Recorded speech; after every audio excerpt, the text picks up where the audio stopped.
I want to turn now to this breaking news. The White House says President Biden will be making his first trip to the southern border in more than a year, with the migrant crisis being one of his biggest problems heading into the election.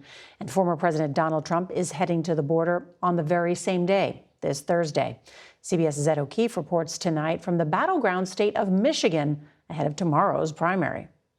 Hello! Nikki Haley's latest primary defeat in South Carolina hasn't changed her mission on the campaign trail. Today in Michigan, convincing Republicans they can't afford to renominate Donald Trump. He's not watching out for America. He's watching out for himself. Exit polls showed more than 30% of South Carolina's Republican voters would be dissatisfied if Trump became the nominee. Haley tells us that should be a warning.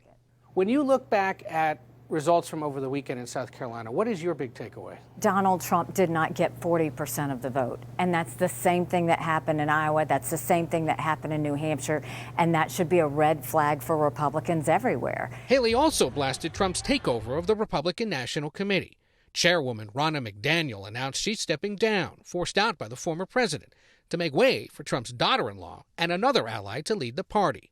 Some RNC members are now concerned the committee may have to foot the president's legal bills. You've got Donald Trump using the Republican Party as his playpen, and now going to take the Republican Party to be his legal slush fund. That is a sinking ship for Republicans. Haley has promised to stay in the race through Super Tuesday, when voters in 15 states go to the polls. But a key finance source is drying up. Americans for Prosperity Action, backed by the billionaire Koch brothers, says it'll no longer spend millions to help Haley because it doesn't think she has a path to victory after the loss in South Carolina. Trump, meanwhile, is under fire for saying this weekend that his indictments and mugshots boosted his appeal among African-American voters. The mugshot, we've all seen the mugshot, and you know who embraced it more than anybody else? The black population. Black people are so much on my side now because they see what's happening to me happens to them. And Ed joins us now. We should also note President Biden is on the ballot tomorrow there in Michigan for the Democratic primary, though he doesn't face a serious challenge. But why are people watching it so closely, Ed?